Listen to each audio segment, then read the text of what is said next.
রহমতুল্লাহি ওয়া বারাকাতুহু। ওয়ালাইকুম আসসালাম ওয়া রাহমাতুল্লাহ। একটু সাউন্ড দিতে হবে। সাউন্ড দিতে হবে, আমি বুড়া মানুষ। জবানদের সময় আওয়াজ আপনার খুব তেজ রাখেন। আসসালামু আলাইকুম ওয়া রাহমাতুল্লাহি ওয়া বারাকাতুহু। ওয়া আলাইকুম আসসালাম ওয়া রাহমাতুল্লাহি ওয়া বারাকাতুহু।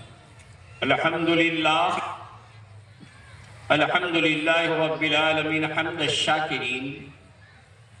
আফদালুস সালাত আকরামুস সালাম আলা সাইয়্যিদিনা ওয়া হাবিবিনা ওয়া নাবিয়্যিনা তাবিবিনা ওয়া তাবিবি কুলুবিনা কুররাতিনা ওয়া কুররাতি আ'য়ুনিনা গাউসিনা ওয়া গায়াসিনা ওয়া মুগীসিনা আওলিনা ওয়া আয়ানিনা ওয়া মুইনিনা কাফিলানা ওয়াকিলিনা মাতলুবিনা মাসুবিনা মাওজুদিনা মুহাম্মাদির রাসূলিল্লাহি সাল্লাল্লাহু তাআলা আলাইহি ওয়াসাল্লাম। আম্মা বা'দ,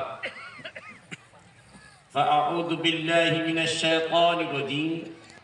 বিসমিল্লাহির রাহমানির রাহিম। ওয়া রাফা'না লাকা যিকরাক।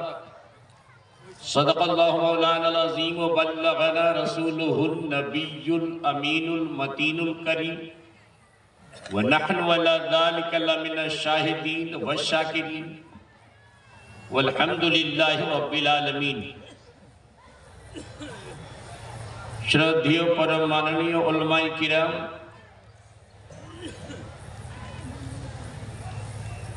শ্রদ্ধার পাত্র সুধীর সমাজ,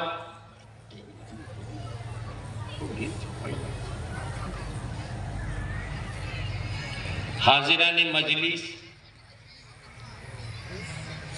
সমস্ত তারিফ প্রশংসা গুণগান গুণকীর্তন গুণভাজন আহকামুল হাকিমিন রব্বুল আলামিন আল্লাহু তাবারক ওয়া তাআলার জন্য সবাই বলুন আলহামদুলিল্লাহ। আলহামদুলিল্লাহ। অতঃপর লক্ষাধিক সালাত ও সালাম বর্ষিত হোক আহমদ মুখতার মদিনার তাজদার নাইবে পরওয়ারদিগার শাফি রোজে শুমার জনাবি মুহাম্মদুর রাসূলুল্লাহ সাল্লাল্লাহু তাআলা আলাইহি ওয়াসাল্লামের উপরে। আসুন আমরা সকলে মিলে একবার পাঠ করে নিই। আল্লাহুম্মা সাল্লিনা মাওলানা মুহাম্মদ ওয়া আলা আলি সাল্লিনা মাওলানা মুহাম্মদ। ব্রাদার ইসলাম,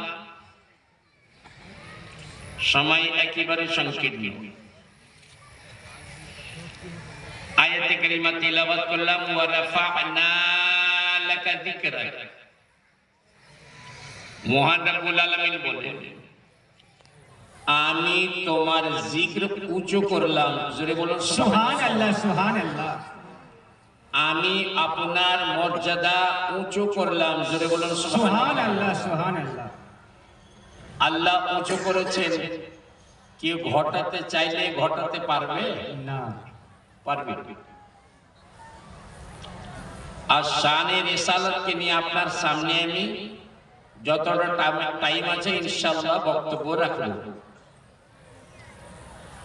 তবে কুরআনে কারীম থেকে আগে শানে রিসালাতের আয়াতগুলো শুনেন।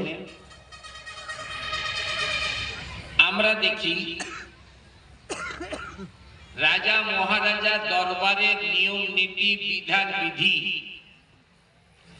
আদব কায়দার উপরে কিতাব পুস্তিকা নিজেই রচনা করে। এই দরবারে আসতে হলে এই করতে হবে, এই করতে হবে। ওসি সাহেব এলেন, হাই র্যাঙ্কের অফিসার কাছে যান, ডিএসপি ডিএম এর কাছে যান, কালেক্টরের কাছে যান। সরাসরি কি প্রবেশ পাবেন? সরাসরি ঘরে অফিসে যেতে পারবেন না, জি না। যতক্ষণ অনুমতি না দেবেন আপনি যেতে পারবেন না। এই একটা নিয়ম। প্রত্যেক দরবারের নিয়ম নীতি বিধান বিধি গভর্নমেন্ট করে, প্রশাসন বিভাগ করে। কিন্তু যখন এই একই দরবার, একটাই বারগাহ, যে দরবারে হাজির হওয়ার নিয়ম নীতি বিধান বিধি উসুল ও জাবতা স্বয়ং হক জাল্লা ওয়া আলা রব তাবারক ওয়া তাআলা করেন। জোরে বলুন সুবহানাল্লাহ। সুবহানাল্লাহ সুবহানাল্লাহ। নবীর দরবারে পৌঁছিতে হবে, এই নিয়ম নীতি কোনো মানবিক রচনা নয়, কোনো মানুষ রাখেনি, নবীও বলেননি, স্বয়ং রচনা করেছেন আল্লাহ। সুবহানাল্লাহ। ওয়া রাফা'না লাকা যিকরা। হে নবী, আপনার মর্যাদা, আপনার জিকির, আপনার আলোচনা আমি আল্লাহ উচ্চ করলাম। জোরে বলুন সুবহানাল্লাহ। কোরআন পাকে আল্লাহ বলেন, ইয়া আইয়ুহাল্লাযীনা আমানু লা তাত্তাখিযু আবাআকুম ওয়া ইখওয়ানাকুম আউলিয়া ইন ইসতাহাব্বুল কুফরা আলাল ঈমান ওয়া মান ইয়াতাওয়াল্লাহুম মিনকুম ফাউলাইকা হুমুজ জালিমুন। জোরে বলুন সুবহানাল্লাহ। সুবহানাল্লাহ। আল্লাহ বলেন, হে বিশ্বাসীগণ, হে মুমিন ব্যক্তি, তোমরা তোমাদের পিতাগণ ভাইগণকে অন্তরঙ্গ বন্ধুরূপে গ্রহণ করবে না। ইনিস্তাহাব্বুল কুফরা আলাল ঈমান, যদি তারা কুফরিকে ঈমানের উপরে প্রাধান্য দিয়ে থাকে, বাপ হোক না কেন, ওকে বন্ধু রূপে ওলি রূপে নির্বাচন করা যাবে না। ভাই ভ্রাতৃত্ব বন্ধনে বাঁধিত থাক, যদি ঈমানের উপরে কুফরিকে প্রাধান্য দেয়, তাহলে তাকেও ভাই বলে গ্রহণ করা যাবে না। আল কোরআন, এটা কোরআনের ফরমান। তারপরে আয়াত 24 নম্বর আয়াত আল্লাহ তাআলা বলেন, কুল ইন কানা আবাউকুম ওয়া আবনাউকুম ওয়া ইখওয়ানুকুম ওয়া আজওয়াজুকুম ওয়া আশীরাতুকুম وأموال اقترفتموها وتجارة تخشون كسادها ومساكن ترضونها أحب إليكم من الله ورسوله وجهاد في سبيله فتربصوا حتى يأتي الله بأمره والله لا يهدي القوم الفاسقين. একটু জোরে বলুন সুবহানাল্লাহ সুবহানাল্লাহ। ওয়াজ করার এখন ক্ষমতা পাইনি, বয়স হল আর দীর্ঘদিন থেকে অসুস্থ। যাই হোক, ওয়া মা তাওফীকি ইল্লা বিল্লাহ। আল্লাহ বলেন, নবী গো বলুন, যদি তোমাদের পিতাগণ, খুব ধ্যান দিন, যদি তোমাদের পিতাগণ, তোমাদের সন্তানাদি, তোমাদের ভাই বন্ধু, তোমাদের স্ত্রীগণ পত্নীগণ, তোমাদের স্বগোষ্ঠী, তোমাদের ওই মাল যেটাকে তোমরা সঞ্চয় করে রেখেছো, গুছিয়ে রেখেছো, তোমাদের ওই ব্যবসা যাতে ক্ষতি হওয়ার আশঙ্কা তুমি রাখো, তোমাদের ওই বাড়ি ঘর বাস স্থান যাকে খুবই ভালোবাসো, এগুলো বস্তু যদি আহাব্বা ইলাইকুম মিনাল্লাহি ওয়া রাসূলি, আল্লাহ আল্লাহ রাসূল চাইতে যদি প্রিয়তম হয়, ওয়া জিহাদিন ফি সাবিলি, আল্লাহর পথে জিহাদ অপেক্ষা যদি এগুলো বস্তু বেশি প্রিয় হয়, তাহলে আল্লাহর আদেশ আসার অপেক্ষা করো, আল্লাহর আযাব আসার অপেক্ষা করো। প্যারে হাজরিন, 2 নম্বর আয়াত হল 3 নম্বর আয়াত, মা কানা লি আহলিল মদিনাতি ওয়া মান হাওলাহু মিনাল আ'রাব আন ইয়াতাখাল্লাফু আন রাসূলিল্লাহ ওয়ালা ইয়ারগাবু বিআনফুসিহিম আন নাফসিহি আও কামা ক্বালা আল্লাহু তাবারাকা ওয়া তাআলা। একটু জোরে বলুন সুবহানাল্লাহ। সুবহানাল্লাহ সুবহানাল্লাহ। এই আয়াত কটা শুনুন, তারপরে আমি পরে দেব। আল্লাহ কি বলেছেন? মদিনাবাসী কিংবা মদিনার আশেপাশে দিহাতি লোক, তাদের এটা শোভা পায় না যে নবী জিহাদে যাবেন আর এরা বাড়িতে নবীর পিছনে বসে থাকবে, এটা শোভা পায় না। তারপরে দেখুন ওয়ালা ইয়ারগাবু বিআনফুসিহিম আন নাফসিহি, এটাও শোভা পায় না যে নিজ প্রাণকে, নিজের জীবনকে, নিজের জিন্দেগিকে নবী প্রাণ চাইতে বেশি ভালোবাসে। সুবহানাল্লাহ সুবহানাল্লাহ। এটা হাদিস নয়, এটা কোরআন। আল্লাহ তাআলা কোরআনে বলছেন মদিনাবাসী, বলে মদিনাবাসীর কথা কেন বললেন? যেহেতু কোরআনে কারীম নাজিল হওয়ার সময় মুসলমান এখানেই ছিলেন, প্রথম মুখাতাব আহলে ঈমান নবী মদিনাতে আছেন, কোরআন মদিনাতে নাজিল হচ্ছে, তাই মদিনার লোককে খেতাব করা যাচ্ছে। কোরআনের ফরমান সর্বজগতের মুসলমানের জন্য আম। যাই হোক, তাহলে মদিনাবাসী অর্থাৎ কোন মুসলমান যেন নিজের প্রাণকে রাসূলুল্লাহর প্রাণ চাইতে প্রিয় না জানে। জোরে বলুন সুবহানাল্লাহ। সুবহানাল্লাহ সুবহানাল্লাহ। সর্বাধিক প্রেম, সর্বাধিক মহব্বত যেন রাসূলুল্লাহর সঙ্গে থাকে। তিন আয়াত আপনার সামনে পাঠ করলাম, আবার পাঠ করবো একখানা হাদিস শুনেন। যেহেতু জানি না এরপরে আপনার সঙ্গে সাক্ষাৎ ঘটবে কি ঘটবে না, এটা আপনার আমার আখরি ওয়াজ মনে করতে পারেন। আল্লাহর নবী বলেন লা ইউমিনু আহাদুকুম হাত্তা আকুনা আহাব্বা ইলাইহি মিন ওয়ালিদিহি ওয়া ওয়ালাদিহি ওয়ান নাসি আজমাইন। তোমাদের মধ্যে কেউ ততক্ষণ পর্যন্ত পূর্ণ মুমিন হতে পারবে না যতক্ষণ পর্যন্ত আমি, নবী বলেছেন, যতক্ষণ পর্যন্ত আমি তার নিকটে তার মাতা পিতা সন্তান আদি আত্মীয় স্বজন বিশ্বের সমস্ত লোক থেকে প্রিয়তম না হয়ে যায়। জোরে বলা যাবে না? সুবহানাল্লাহ সুবহানাল্লাহ। প্যারে হাজিরিন, এই আয়াতও বলছে, এই হাদিসও বলছে প্রেম করুন একমাত্র নবীর সঙ্গে। দ্বিতীয় নম্বর হাদিস শুনুন, সালাসুন মান কুন্না ফীহি ওয়াজাদা হালাওয়াতাল ঈমান।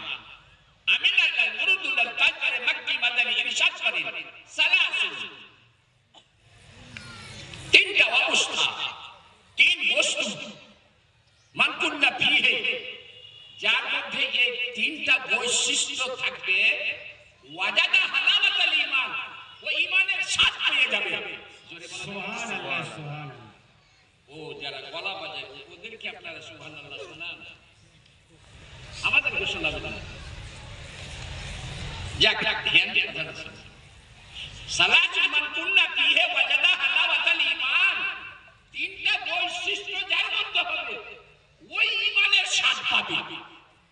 এক নম্বর নবী বলেছেন আইয়াকুনা আল্লাহু ওয়া রাসূলুহু আহাব্বা ইলাইহি মিম্মা সিওয়াহু, আল্লাহ এবং আল্লাহর রাসূল বিশ্বের সমগ্র বস্তু চাইতে যিনি প্রিয়তম হয়। আমি ইমানের উপর আওয়াজ করছি, এক মিনিট আপনার নষ্ট যেতে দিন না, কিয়ামতে আমাকে হিসাব লাগবে। সবচাইতে প্রেম ভালো কাকে বাসতে হবে? আল্লাহ এবং মুখে বলুন আল্লাহ রসুলকে, রাসূলুল্লাহকে। দুই নম্বর ওয়ায়ুহিব্বাল মারআ লা ইউহিব্বুহু ইল্লা লিল্লাহ, যখন কাউকে ভালোবাসবে ওই ভালোবাসাটা যেন আল্লাহরই ওয়াস্তে হয়। আপনি কাউকে ভালোবাসছেন কেন? এ নামাজি। আপনি একটা লোককে ভালোবাসছেন কেন ভাই? বলে বলে হাজি সাহেব। আপনি ইনাকে কেন ভালোবাসছেন? বলে ইনি আলিম সাহেব, ইনি কারি সাহেব, ইনি হাফিজ সাহেব। ওর অন্তরে আল্লাহর কালাম কুরআন পাক রয়েছে, এই জন্য আমি ওকে ভালোবাসতেছি। আল্লাহর ফরমান নামাজ পালন করতেছে, এই জন্য একে ভালোবাসতেছি। আল্লাহর ফরমান হজ আদা করতেছে, এই জন্য ভালোবাসতেছি। আল্লাহর আদেশ পালনের কারণে আমি একে ভালোবাসতেছি। ওয়া ইউহিব্বুল মারআ লা ইউহিব্বুহু ইল্লা লিল্লাহ। যখন কাউকে ভালোবাসবে ওই ভালোবাসা একমাত্র যেন আল্লাহর ওয়াস্তে হয়। নারায়ে তাকবীর, নারায়ে তাকবীর, নারায়ে ইশারাত, নারায়ে ইশারাত, নারায়ে হায়দারি, নারায়ে হায়দারি, মাসলাকে আলা হযরত, মাসলাকে আলা হযরত, নারায়ে তাকবীর, নারায়ে ইশারাত। 3 নম্বর নবী বললেন ওয়া আন ইয়াকরাহা আন ইয়াউদা ফিল কুফরি কামা ইয়াকরাহু আন ইউকযাফা ফিন নার। ঈমানের পরে কাফির হওয়াটাকে এতই খারাপ মনে করে, এতটাই অপছন্দ করে, যেমন আগুনে নিক্ষিপ্ত হওয়াকে অপছন্দ করে। আগুনে নিক্ষিপ্ত হওয়াকে কেউ ভালোবাসে? আগুনে পুরাকে ভালোবাসে? না, কেউ বাসে না। যেমন আগুনে নিক্ষিপ্ত হওয়াকে ভালোবাসে না, এমনি জন্য ঈমান ছেড়ে কাফির হওয়াকে যেন না ভালোবাসে। 3 নম্বর হাদিস শুনুন, তারপরে আমি বক্তব্যের দিকে যাব। আমি আপনাকে লিস্ট দিচ্ছি, এই হাদিসটা খুব মনোযোগ দিয়ে শুনবেন। মান লাম ইয়ারা विलायत रसूल अलैहि फी जमीई अहकामिही। शरह शिफर में क्या क्या हदीस था? मन लम यरा विलायत रसूल अलैहि फी जमीई अहकामिही व यरा नफ्सहु फी मिल्किही लम यज़ुक हलावत सुन्नती। لأن النبي صلى الله عليه وسلم قال لا يؤمن أحدكم حتى أكون أحب إليه من نفسه أو كما قال عليه الصلاة والسلام। سبحان الله সুবহানাল্লাহ, সুবহানাল্লাহ। যদি কোনো ব্যক্তি নিজ অন্তরে নবীকে মালিক না জানে, কি না জানে? মান লাম ইয়ারা বিলায়াত রাসূল আলাইহি, যে ব্যক্তি নবীকে মালিক জানলো না, প্রত্যেক সমস্যায় প্রত্যেক ব্যাপারে যেন মানে কে মালিক আমার রাসূলুল্লাহ। ওয়া ইয়ারা নাফসহু ফি মিলকিহি, আর নিজকে নবী হুকুমতের অন্তর্ভুক্ত না মানলো, রাসূলুল্লাহর মিলকিয়াতে না মানলো, নবীর অধীনে না মানলো, লাম ইয়াযুক হালাওয়াত সুন্নতি, জীবনে কোন সুন্নতে ও স্বাদ ও মজা পাবে না। আয়াত আপনারা শুনলেন, 3 আয়াতে কারিমা পাঠ করলাম, 3খানা হাদিস আপনাদের সামনে রাখলাম। আয়াত আর হাদিসে কি বুঝা গেল? নবীর প্রেম বিনা ঈমান নাই। যতক্ষণ নবীর প্রেম ভালোবাসা না হবে ওর কোনো কিছুই আল্লাহর দরবারে গৃহীত হবে না। মুহাম্মদ কি मोहब्बत दीन हक की शर्त अव्वल है, इसी में गर हो खामी तो सब कुछ नामुकम्मल है। সুবহানাল্লাহ, সুবহানাল্লাহ। এখন প্রশ্ন হলো কি প্রত্যেক কলমা পাঠক বলছে আমি নবীকে ভালোবাসি, কেউ বলছে কি নবীকে ভালোবাসি? বলছে গো, ও পায়জামা নিচে হোক পায়জামা উপরে হোক, পাঞ্জাবি লম্বা হোক পাঞ্জাবি খাটো হোক, কেউ বলে না যে আমি নবীকে ভালো বাসি না। এখন জানবো কি করে?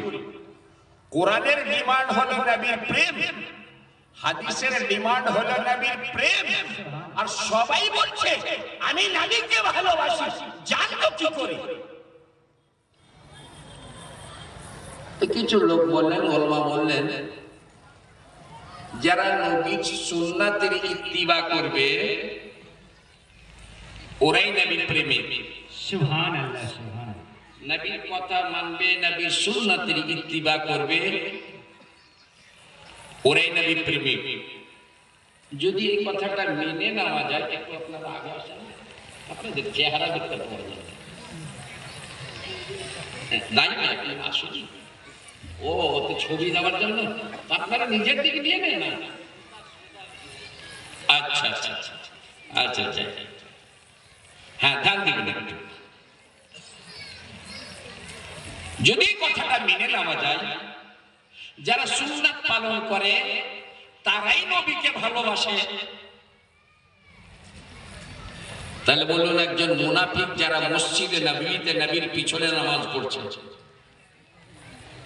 নবীর পিছনে নামাজ পড়ছে কিন্তু ও মুনাফিক, তাহলে এটাকে নবীর প্রেমিক বলা যাবে না? মসজিদে নববীতে নবীর পিছনে জামাতের সহ বাধ্যতামূলক ও নামাজ পড়ছে,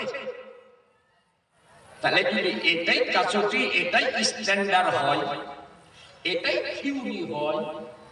যারা সুন্নাত পালন করবে ওরাই নবী প্রেমিক, তাহলে তো ওই মুনাফিকও নবী প্রেমিক বলতে হবে। কিন্তু ওই মুনাফিককে কি নবী প্রেমিক বলেছে? একদম আল্লাহ বললেন না, সেটা নয়। কথা হলো যদি অন্তর থেকে ভালোবাসা ও নবী প্রেমিক, এ মশাই তো অন্তর দেখতে কে যাবে? আপনি বললেন আমি অন্তর থেকে কথাটা বলছি গো, আমি আপনার অন্তর দেখতে পাবো তবে তো। আমার তো চোখে দেখে আপনার অন্তর দেখবো। আবার প্রশ্ন থাকলো চিনবো কি করে? তা আবু দারদার রিওয়ায়াত দেখুন, নবী বলেন হুব্বুকা শাই, এটা একটা থিওরি নিয়েছেন নবী, আমার থিওরি দিয়েছেন কে সত্য কে মিথ্যা, কার দাবি সৎ আর কার দাবি ঝুট। আমার নবী একটা কাসটি থিওরি দিয়েছেন, হুব্বুকা শাই ইউমি ওয়া ইউসিব, তোমাকে বস্তুর প্রেম অন্ধ ও বোবা করে দেয়। এই হাদিস খানা কিন্তু ফার্মুলা, এটা একটা থিওরি। হুব্বুকা শাই ইউমি ওয়া ইউসিব, বস্তুর প্রেম তোমাকে অন্ধ ও বোবা করে দেবে। মানে যখন তুমি কোনো বস্তুকে ভালোবাসবা, যখন তুমি কাউকে ভালোবাসবে, তো না তুমি ওর অবগুণ দেখবে, আর না অবগুণ নিজ মুখে নিজের জবানে তুমি বলবে। সুবহানাল্লাহ। কোন প্রেমিক অন্য প্রেমিকের গিলা করে বেড়ায়, আমার প্রেমিক এমনি এত খারাপ, এত খারাপ, খারাপ তো বাবা ভালো করে বাসছিস। যখন কেউ কাউকে ভালোবাসে ওর অবগুণ দেখে না, অন্ধ। অবগুণ বলে বেড়ায় না, ত্রুটি বিচ্ছুতি খুঁজে বাড়াই না, কমের দিকে নজর যাই না, যাই না। শুনেননি মজনুকে কেউ বলছে রে মজনু পাগল, যখন যার প্রাণ দিয়ে প্রেম করারই ছিল, একটা সৌন্দর্য অধিকারী, একটা রূপবতী কন্যাকে ভালোবাসছি, লাইলা একদম কালো কালোটি, রাত্রের অন্ধকার, একে তুই ভালোবাসলি? মজনু কি উত্তর দিয়েছিল? তুমি তোমার চোখে দেখলে না, আমার চোখ নিয়ে দেখো আমার চোখে কেমন লাগে। তোমার চোখের সঙ্গে দেখার সঙ্গে তো আমার সম্পর্ক নেই। আমি আমার লাইলাকে নিজের চোখে সবচাইতে উত্তম রূপবতী কন্যা পাচ্ছি, তাই প্রেমে পাগল। প্যারে হাজরিন, বাস থিওরি বুঝলাম, যদি তুমি নবীকে সত্যিকারী ভালোবেসে থাকো তাহলে নবীর গিলা কারোর সামনে বয়ান করবে না। কেউ যদি নবীর গিলা করে তুমি শুনবে না, নবীর গিলা দেখবে না। আসলে এই কাজটিতে প্যারে হাজরিন, একজন শিক্ষক একজন ছাত্র বলছে, আমাদের স্যার সবই জানেন, ম্যাথ বলো, বিজ্ঞান বলো, জিওগ্রাফি বলো, যা বলো, আমাদের স্যার প্রত্যেক বিষয়ে পরিপূর্ণ। একদল ছাত্র বলছে পরিপূর্ণ। অমুক সময় একটা ম্যাথ নিয়ে গেছিলাম, একটা অঙ্ক নিয়ে গেছিলাম, ওই উনি বললেন পরে আসবা। এর মানে মানাতে পারলো না, তাই বলছে পরে আসবা। পরে আসবা জেনে গেল এ স্যার এই অঙ্কটা জানে না। বলুন, ছাত্র দুই দল, একদল বলছে জ্ঞানে পরিপূর্ণ, একদল বলছে কিছু জানে কিছু জানে না, তা বলে পূর্ণ জানে না। স্যারের পক্ষে কোন ভাই? জাননেওয়ালা যারা বলছে সবই জানে এ পক্ষে, না যারা বলছে না সব জানে না কিছু জানে কিছু জানে, অমুক সময় দেখলাম ওটা পারলেন না এটা পারলেন না, তো সবকিছু কি করে জানেন? ওই টিচারের পক্ষে কোন দল? একটু জোরে আপনার বলে, আশা করি আমার কথাটা বুঝতে পারছেন। কোন দল পক্ষে? যারা বলছে আমাদের স্যার সবই জানেন। আসুন, নবীকে নিয়ে এখন দুই দল, একদল আহলে সুন্নাত ওয়াল জামাত আর এক দল হচ্ছে গায়রে সুন্নাত। নাম কি আছে ও আপনারাই জানেন। আহলে সুন্নাত ওয়াল জামাতের অন্তর্ভুক্ত না, ও বলছে আমি নবীকে ভালোবাসি। তাহলে বলো নবীর শিক্ষা কতটুকু? এক নম্বর কথা, আল্লাহ যে নবীকে জগতে পাঠালেন, মুশতাক ভাই নাই চলে গেছেন, হ্যাঁ, আল্লাহ যে নবীকে পাঠালেন শিক্ষা দিয়ে আলিম বানিয়ে না নওয়াজবিল্লাহ মূর্খ বানিয়ে? কি বানিয়ে পাঠালেন? সর্বশিক্ষায় শিক্ষিত করে, সর্বদীক্ষায় দীক্ষিত করে। আর ওই দল বলছেন না না ভুল বলছেন, এটা শিরকের কথা। সর্বগুণে গুণান্বিত এ কথাটা শিরকের। এই বৈশিষ্ট্য সর্বজ্ঞানে গুণান্বিত, সর্বজ্ঞানের অধিকারী একমাত্র আল্লাহ। আমরা পাবলিকও মানলো, একটু আল্লাহকে মানলো। দাঁড়ান, আমার ওই আল্লাহ বলেছেন যে আল্লাহর উপরে আমার ঈমান, ওই আল্লাহ বলেছেন ওয়াল্লামাকা মা লাম তাকুন তাআলাম।